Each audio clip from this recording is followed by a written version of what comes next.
వాసవి క్లబ్లో జరుగుతున్న హిందూ సమ్మేళనంలో వేదికపై ఆసీనులై ఉన్న వాసవి నగర్ వెల్ఫేర్ అసోసియేషన్లో జరుగుతున్న హిందూ సమ్మేళనంలో వేదికపై ఆసీనులై ఉన్న పూజ్యులు ఆధ్యాత్మికవేత్త శ్రీ ప్రథమేశానంద స్వామీజీ, అలాగే తెలంగాణ సామాజిక సమరసత మహిళా కన్వీనర్ రిటైర్డ్ హెచ్ఎం శ్రీ రెడ్ల రుక్మిణి గారు, వివిధ కాలనీల నుంచి పక్కనున్న బస్తీల నుంచి విచ్చేసిన ఎజెండాలను పక్కన పెట్టి హిందుత్వం కోసం వచ్చిన వివిధ రాజకీయ పార్టీల నాయకులు, కుల సంఘాల నాయకులు, పెద్ద ఎత్తున వచ్చిన మహిళా మూర్తులు, సాంస్కృతిక కార్యక్రమాలను నిర్వహిస్తున్న విద్యార్థులు, రాష్ట్రీయ స్వయం సేవక సంఘానికి చెందిన స్వయం సేవకులు, హిందూ బంధువులు అందరికీ నా నమస్కారం. వెనక పోస్టర్ మీద హిందూ సమ్మేళనం అని రాసి ఉంది. సమ్మేళనం మిలన్, కలిసి ఉండడం, సమ్మేళనం మంచి కలయిక, ఒక మంచి గురించి అందరం కలిసాం. సమ్మేళనం అంతవరకు ఎవరికి ఇబ్బంది లేదు. మొదటి పదం ఉంది కదా, హిందూ. ఎవరు హిందువులు? హిందుత్వం ఏమిటి? హిందూ మతమా? హిందూ ధర్మమా? రకరకాల ప్రశ్నలు. బయట వాడికి వస్తే పర్వాలేదు, మనకు కూడా వస్తున్నాయి. మనకు కూడా ఈ ప్రశ్నలు వస్తుండడం మూలంగా ఇటువంటి సమ్మేళనాలు రాష్ట్రీయ స్వయం సేవక సంఘ స్థాపించి 100 సంవత్సరాలైన సందర్భంగా అంతటా కూడా భారతదేశం అంతా కూడా సుమారుగా ఇప్పటికి 80,000 హిందూ సమ్మేళనాలు జరిగాయి. అటువంటి సమ్మేళనంలో మనం కూర్చొని ఉన్నాం. హిందూ అనే పదం మీద మరి చర్చ వస్తుందని కాబోలు దేవతలు కూడా ముందుగా ఊహించి విష్ణు పురాణంలో నిర్వచనం చెప్పారు. హిందూ అనే పదము ఆర్ఎస్ఎస్, విహెచ్పిఓ, మీరో నేనో మొదలుపెట్టిన పదం కాదు. తత్వవేత్తలు, శాస్త్రవేత్తలు మొదలుపెట్టిన పదం కాదు ఇది. విష్ణు పురాణంలో ఏమని చెప్పారు? ఉత్తరం యత్ సముద్రస్య హిమాద్రైచైవ దక్షిణం తం దేవనిర్మితం దేశం హిందుస్థానం ప్రచక్షతే. హిమాలయాలకు దక్షిణంగా, హిందూ సాగరానికి ఉత్తరంగా ఉన్న భూమినంతా కూడా భారతదేశం అంటారని ఇక్కడున్న ప్రజలంతా కూడా భారతీయులు అంటారు. సార్, భారతదేశం అన్నారు, భారతీయులు అన్నారు కదా, ఎక్కడ హిందూ అనలేదు కదా అనేది మళ్ళీ ఒక డౌట్. అందుకే భారస్పత్య సంహిత, భారస్పత్య అంటే బృహస్పతిదే రచించబడింది. బృహస్పతి ఎవరు? దేవగురువు. మీ గురువు నా గురువు కాదు, స్వయంగా దేవగురువు ఇంకా క్లియర్గా నిర్వచనం ఇచ్చారు. ఏమని ఇచ్చారు? హిమాలయ సమారంభం యావదిందు సరోవరం తం దేవనిర్మితం దేశం హిందుస్థానం ప్రశిక్షే. హిమాలయాల నుంచి హిందూ సాగరం వరకు ఉన్న భూమిని ఇంకొక లైన్ అండర్లైన్ చేసి రాశారు. ఏమని రాశారు? తం దేవనిర్మితం దేశం. మనం జాగ్రఫీలో చదువుకుంటున్నట్టు లాభాల నుంచి ఉబ్బికొచ్చిన దేశం కాదు ఇది. స్వయంగా దేవతలు నిర్మించిన దేశం ఇది. కాబట్టి హిందుస్థానం అంటారు దీన్ని అని బృహస్పతి చెప్పారు.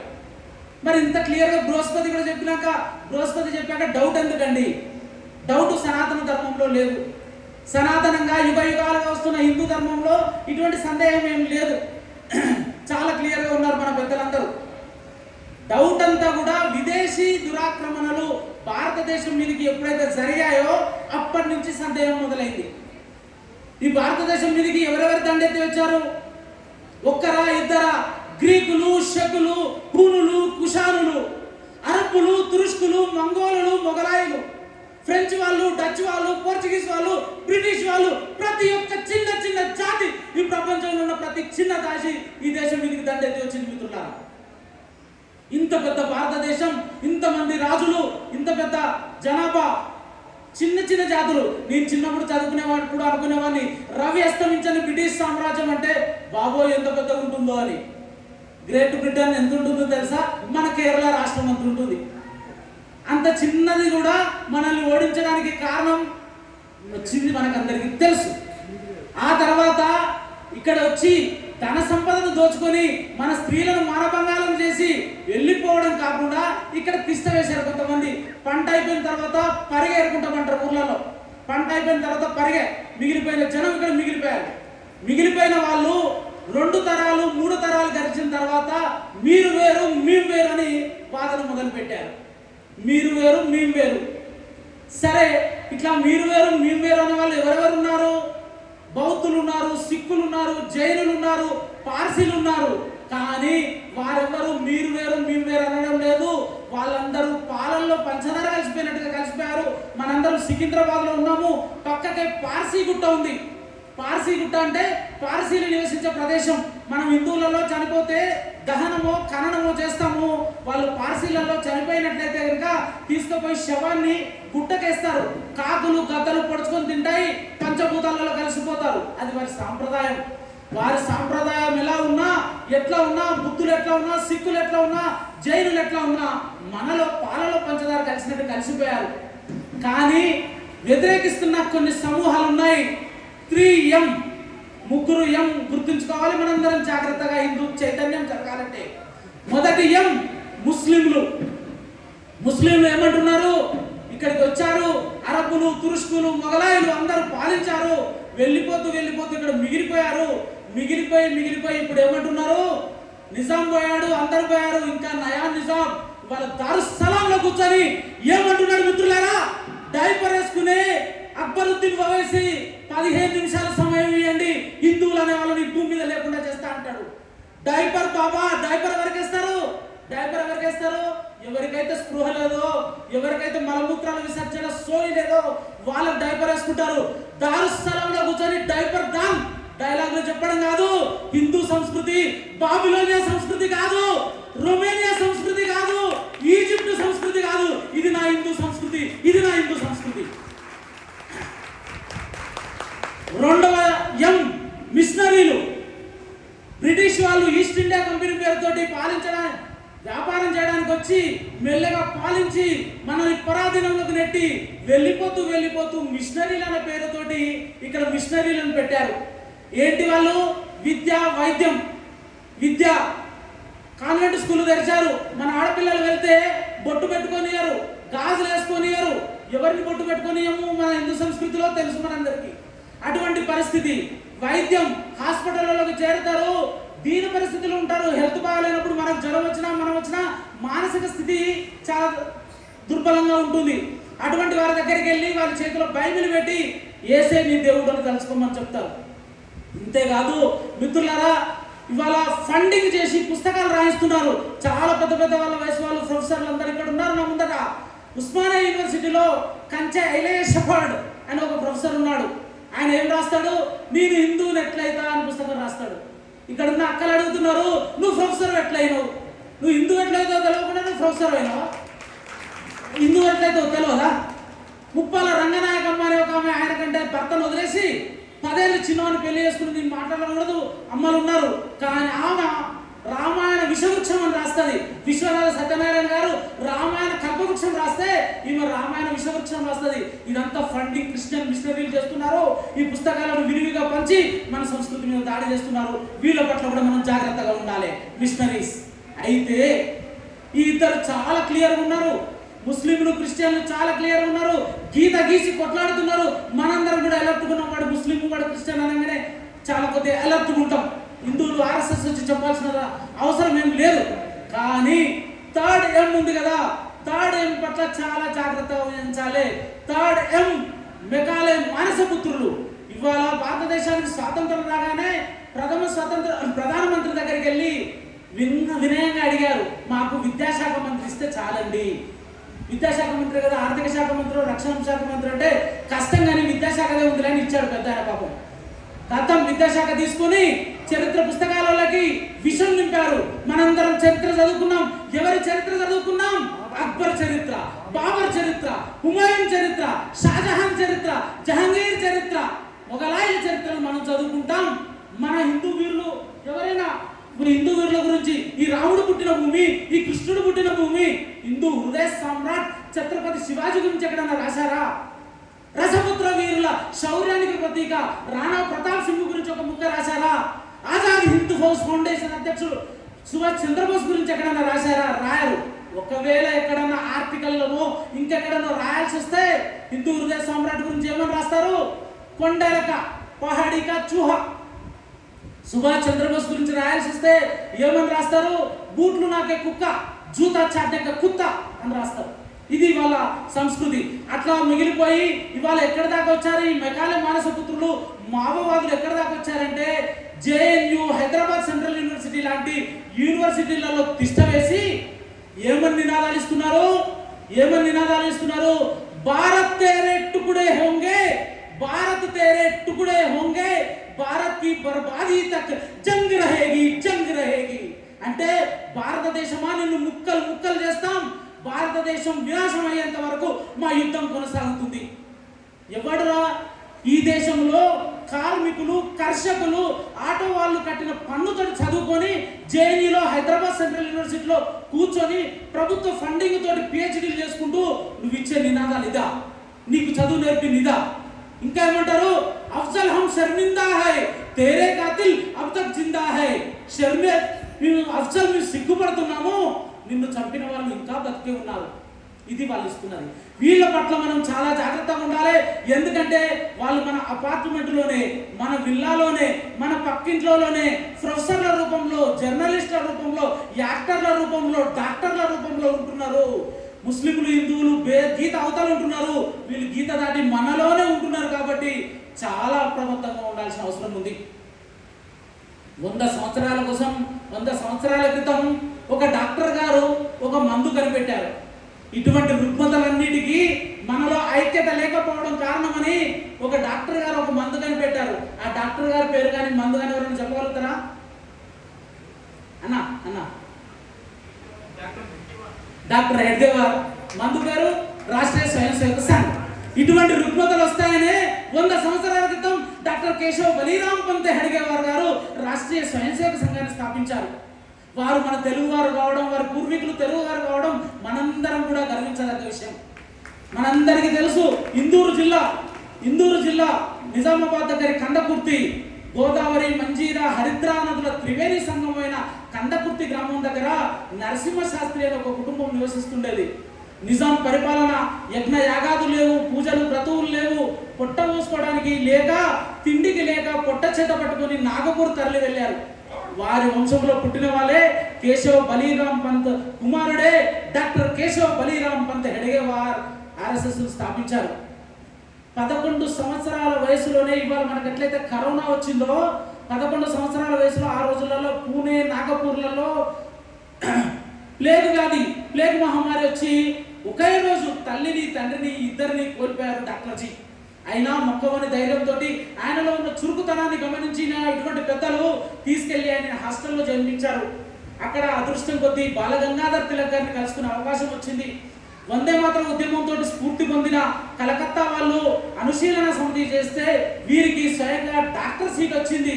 మనకు ఇప్పుడు 115 సంవత్సరాల క్రితం వారు ఎంబీబీఎస్ చదివారు. ఇప్పుడు మన పిల్లలకు నీట్లో సీట్ వస్తే మనం ఎంత ఆనందపడుతున్నాం. 115 సంవత్సరాల కోసం డాక్టర్ సీట్ అంటే మామూలు విషయం చెప్పండి. కలకత్తాలోని నేషనల్ మెడికల్ కాలేజ్లో వారికి సీట్ వచ్చింది. అక్కడ చేర్పిస్తే అనుశీలన సమితి, వందే మాతరం ఉద్యమంతో ప్రభావితమైన అనుశీలన సమితిలో సభ్యులుగా చేరి ఏ రకంగా రాష్ట్రీయ సేవక సంఘం ముందుకు తీసుకెళ్లారో మనందరికీ తెలుసు. 100 ఏళ్ళు అయింది. 100 ఏళ్ల చరిత్రను నేను కనుక చెప్పదలుచుకున్నా, ఎవరు చెప్పదలుచుకున్నా 100 రోజులైనా ఒడవది, 100 గంటలైనా కుదరదు. కాబట్టి 4 ముక్కలలో చెప్పే ప్రయత్నం చేస్తాను. 4 ముక్కలలో ప్రతి 25 సంవత్సరాలు ప్రతి ఒక్క క్వార్టర్గా తీసుకుని మనం ఒక్కసారి ఆర్ఎస్ఎస్ ఏం చేసింది అనేది ఆలోచిస్తే 1925లో డాక్టర్జీ ఈ సంఘాన్ని స్థాపించారు. 50 లోపల బాలారిష్టాలను ఎదుర్కొంటున్న సమయంలోనే అందరికీ తెలిసిన నిషేధం, గాంధీజీ హత్య తర్వాత జరిగిన నిషేధం మనందరూ చరిత్రలో తెలుసు. గాంధీజీ హత్యా నేరాన్ని సంఘం మీదకి మోపి, ఆర్ఎస్ఎస్ మీదకి మోపి ఆర్ఎస్ఎస్ నిషేధించారు. కానీ అంతకంటే ముందే 8 సంవత్సరాల చిరు ప్రాయంలో 1933లోనే బ్రిటిష్ ప్రభుత్వం ఆర్ఎస్ఎస్ నిషేధించింది. మనందరం తెలుసుకోవాలి చరిత్రలో. 48లో గాంధీజీ హత్య నేరం నుంచి వెంటనే బయటపడి కడిగిన ముత్యంలో బయటకు వచ్చిన ఆర్ఎస్ఎస్ సమాజంలో విస్తృతంగా దూసుకుపోయింది. 2వ క్వార్టర్ 1950 నుంచి 75 వరకు. 1950 నుంచి 75 వరకు ఆర్ఎస్ఎస్ ఎదుగుతున్న క్రమాన్ని చూసిన ఆనాటి ప్రధాని నెహ్రూ ఒక మాట అన్నారు, ఈ దేశంలో 1 ఇంచు జాగ మీద కూడా ఆర్ఎస్ఎస్ జెండాను ఎగరనియ్యను. అటువంటి నెహ్రూ గారు 1962లో చైనాతోటి యుద్ధం వచ్చినప్పుడు, రక్తం కావాలని సైనికులు ఆలపిస్తున్నప్పుడు, స్వయం సేవకులు బారులు తీరి క్యూలలో రక్తం దానం చేసినప్పుడు 1963 గణతంత్ర దినోత్సవాల కోసం ఆర్ఎస్ఎస్ పరేడ్ కోసం పిలిస్తే 2500 మంది స్వయం సేవకులు సైన్యంతో కలిసి కవేతు చేసిన విద్యను మనందరం కర్తవ్య పథంలో చూసాం 1963లో గణతంత్ర దినోత్సవం రోజు. అలాగే మనందరికీ తెలుసు లోకనాయక్ జయప్రకాష్ నారాయణ గారు. లోకనాయక్ జయప్రకాష్ నారాయణ గారు 1948లో గాంధీజీ హత్య జరిగినప్పుడు ఒక మాట అన్నారు, RSS is poisonous to this country, RSS is very dangerous to this country అన్నారు. అదే లోకనాయక్ జయప్రకాష్ నారాయణ గారు 1975లో ఎమర్జెన్సీ విధించబడినప్పుడు RSS is the only hope for the nation అన్నారు. RSS is the only hope for the nation అన్నారు. మూడో క్వార్టర్లకు ప్రవేశించాం. 1975 నుంచి 2000 సంవత్సరం వరకు నాకంటే పెద్ద వయసు వాళ్ళందరూ ఉన్నారు. నాకు ఇంకా కరసేవలో పాల్గొనే భాగ్యం దొరకలేదు, అప్పుడు చదువుకుంటున్నా. మీరందరూ కూడా ఊరు నుంచి రామశిలలు ఎలా వచ్చాయో, ఏ రకంగా రామ జన్మభూమి ఉద్యమం జరిగిందో మనందరం ప్రత్యక్ష సాక్షులం. కరసేవలో పాల్గొన్న వాళ్ళు ఉన్నారు, జైలుకు వెళ్ళిన వాళ్ళు ఉన్నారు, చాలా నిర్బంధాలు ఎదుర్కొన్న వాళ్ళు ఉన్నారు, జుట్టు కత్తిరించుకున్న వాళ్ళు ఉన్నారు, పెళ్లి చేసుకోని శబ్దం చేసిన వాళ్ళు ఉన్నారు, రకరకాల వాళ్ళు ఉన్నారు. మనమందరం ఆ 25 సంవత్సరాలు ఏకతా యాత్రలు, మత మార్పులు ఎట్లయితే వాళ్ళ ముస్లింలు క్రిస్టియన్లు మత మార్పులు చేస్తుంటే మత మార్పులకు వ్యతిరేకంగా ఏకతా యాత్రలు నిర్వహించిన ఆర్ఎస్ఎస్ చరిత్ర మనం చూసాం. ఆ మూడవ క్వార్టర్ చివరి నాటికి ఒక అద్భుతం జరిగింది. 2000 సంవత్సరం వచ్చే నాటికి ఒక స్వయం సేవక్ ఈ దేశానికి ప్రధానమంత్రి కాగలిగాడు, అటల్ బిహారీ వాజ్పేయి. మన శ్లోకం చెప్పారు ఇప్పుడు మాతాజీ. అటల్ బిహారీ వాజ్పేయి రూపంలో ఒక స్వయం సేవక్ ప్రధాని అయ్యాడు. చివరి అంకంలో 2000 నుంచి 2025 సంవత్సరం వరకు మనందరం చూస్తున్నాం, భారతదేశ ఎల్లలు దాటి హిందూ సంస్కృతి ప్రపంచం అంతా వ్యాప్తమవుతుంది. ఆసియా దేశాలలో సనాతనంగా కూడా హిందూ ధర్మం ఉంది. కానీ ఇవాళ ఖండాలు దాటి మొత్తం హిందూ వైభవం కూడా అన్ని దేశాలకు వ్యాపిస్తుంది. ఒకటే ఉదాహరణ మీ అందరికి చెప్తాను. చాలా మంది ఇక్కడ ఉన్న వాళ్ళు 6 నెలలు అమెరికాలో, 6 నెలలు ఇక్కడ ఉంటున్న వాళ్ళు చాలా మంది ఉన్నారు. ఎవరైనా కూడా ఒకవేళ వెళ్ళలేకపోయినా మనం గూగుల్ చేసినా చెప్తుంది, అమెరికాలో అరిజోనా అనే రాష్ట్రం ఉంది. అరిజోనా రాష్ట్రంలో గ్రేట్ కన్యన్ నేషనల్ పార్క్ అని ఒక పార్క్ ఉంటుంది. ఆ పార్కులో 3 పర్వతాలు ఉంటాయి. ఆ 3 పర్వతాల పేర్లు ఏంటో తెలుసా? బ్రహ్మ, విష్ణు, మహేశ్వరుడు. అమెరికా వాడికి బ్రహ్మ, విష్ణు, మహేశ్వరుడు పెట్టుకోవాల్సిన ఆగత్యం ఏమొచ్చింది? హిందూ సంస్కృతి యొక్క ప్రభావం అమెరికా దాకా పాకింది ఇవాళ ఈ చివరిలో. సరే, ఆర్ఎస్ఎస్ చరిత్ర బాగుందండి, హిందూ సమ్మేళనాలు జరుపుతున్నారు. చాలా మనం ఈ సందర్భంగా మనం ఏం సందేశం తీసుకుపోవాలి, ఆర్ఎస్ఎస్ ఈ సందర్భంగా ఏం సందేశం ఇవ్వదలుచుకుందండి, మనకేం చెప్పదలుచుకుందండి? ఆర్ఎస్ఎస్ ఇవాళ మనకు పంచ పరివర్తన గురించి పోస్టర్ మీద చెప్పారు, మాతాజీ చెప్పారు. కుటుంబ ప్రబోధం జరగాలి, కుటుంబాలు బాగుపడాలి, సామాజిక సమరసత జరగాలి, పర్యావరణం కాపాడబడగలగాలి, స్వదేశీ ఉత్పత్తులను కొనుక్కోవాలి, చివరికి మనందరం కూడా పౌర విధులు నిర్వర్తించాలి. ఈ పంచ పరివర్తన గురించి చెప్తా ఉన్నారు, మాతాజీ చాలా స్పష్టంగా చెప్పారు. ఇది కాకుండా ఇంకొక 2-3 విషయాలు మనం ఆలోచిద్దామా? ఇందాక 3M గురించి ఆలోచించాం.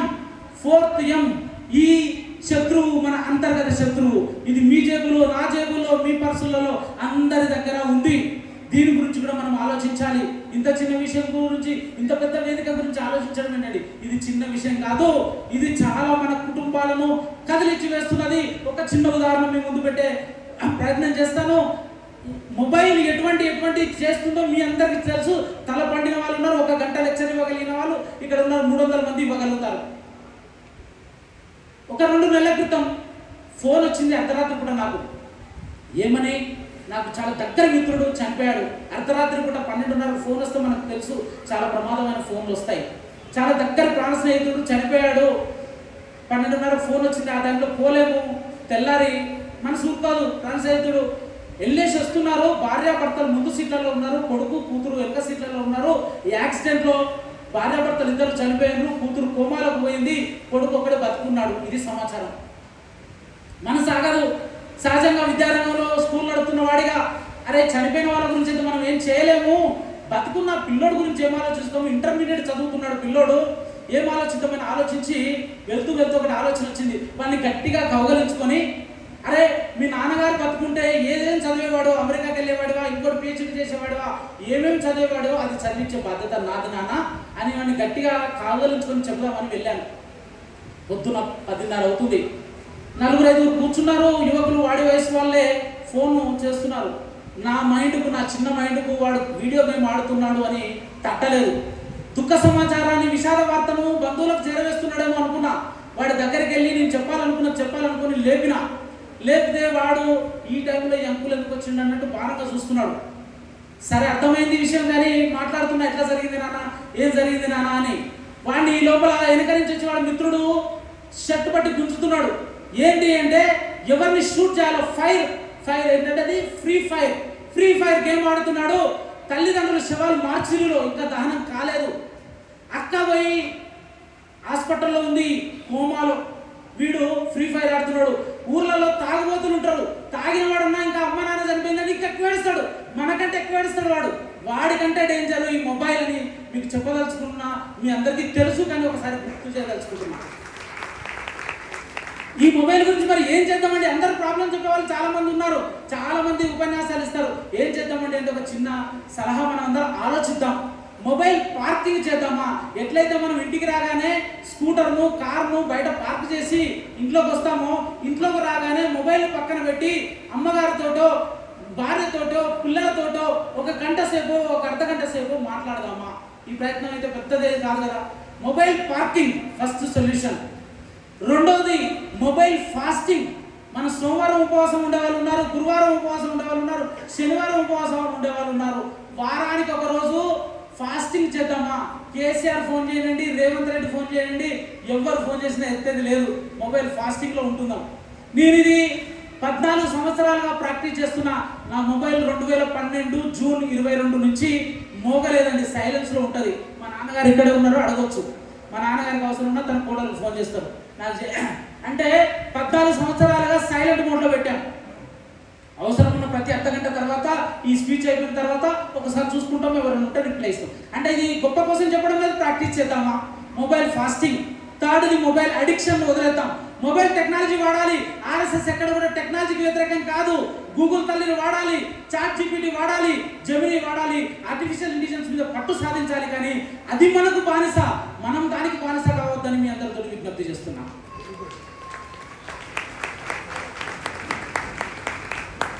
ఆర్ఎస్ఎస్ గురించి ఒక కామెంట్ ఉంటుంది. RSS is very hard to understand, very easy to misunderstand. RSS గురించి ఏమని ఉంటుందంటే అగ్రకులాలండి, అందరూ చేరుతారండి. మాతాజీ చెప్పారు, ఇక్కడ సామాజిక సమరసత గురించి రాసింది. ఒకటే చిన్న ఎగ్జాంపుల్ చెప్తాను. మనందరం రామజన్మభూమి ఉద్యమంలో చాలా మంది పాల్గొన్నారు. రామజన్మభూమికి శిలాన్యాస్ జరిగింది. శిలాన్యాస్ అంటే భూమి పూజ. భూమి పూజ ఎవరు చేశారో తెలుసా అండి? పరమ పూజనే సత్సంగ చాలక చేయలేదు, ఆర్ఎస్ఎస్ యొక్క సత్సంగ చాలక చేయలేదు, నృత్య గోపాల్ దాస్ తీర్థ ట్రస్ట్ క్షేత్ర చైర్మన్ చేయలేదు. ఎవరు చేశారు తెలుసా మనందరికీ?